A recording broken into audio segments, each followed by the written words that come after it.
He'll watch a movie, then he'll tell you all about it. It's the Armstrong Entertainment Show. Hey, what's up everyone? This is Chad from Armstrong Entertainment, and I saw the movie The Great Gatsby. It stars Leonardo DiCaprio, Carey Mulligan, Tobey Maguire, and is directed by Baz Luhrman.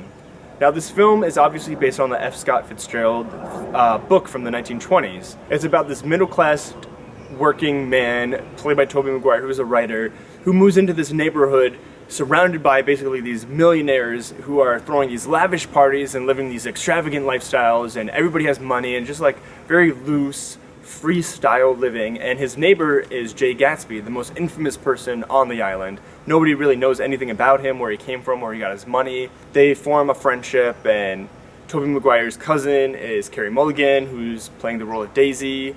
And you pretty much know the story if you've read the book. So I saw this movie in 3D, which I usually don't do, but I won free tickets from ArcLight Cinemas. Thank you, ArcLight, for entering this contest thing. It was cool seeing it in 3D, but honestly, you don't have to see it in 3D. Let me just put that out there right away.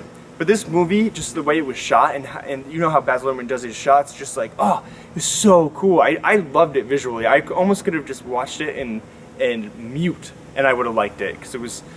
Anyways, I went in this film with very low expectations. I knew a bunch of people who had already seen it, and everybody was panning it, saying it was boring, saying it wasn't interesting, it wasn't good. So my expectations were so low, and I'm glad they were, because it made me like it that much more. Obviously, the music is a big character in this film. The music was awesome and awful.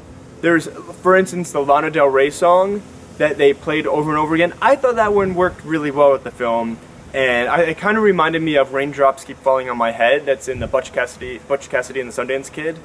It kind of reminded me of that. It was like, will this still be relevant in 30 years, this song? I don't know.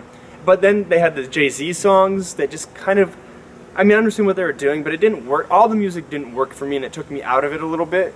But overall, I thought they did a great job with the soundtrack.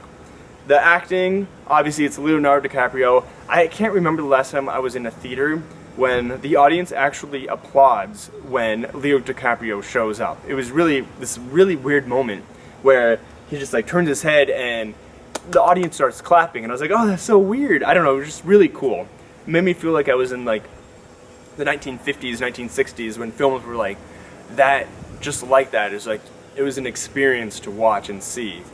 This is definitely a film you need to see on the big screen. You can't rent it. It's not. It won't do the film justice. You definitely need to see this in the theater. You don't have to see it in 3D, but you definitely have to see it in the theater.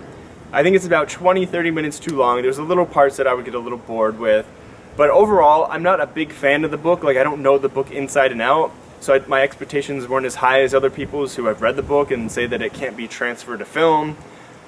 I thought it was a great film. I thoroughly enjoyed it. I would definitely recommend seeing it in the theater. I'm a big fan of The Great Gatsby. I'm definitely going to see it again, and I was very happy I saw it and won free tickets. So anyways, it's called The Great Gatsby. Go check it out, and hopefully you'll enjoy it as much as I did. Until next time. He'll watch a movie, then he'll tell you all about it. It's the Armstrong Entertainment Show.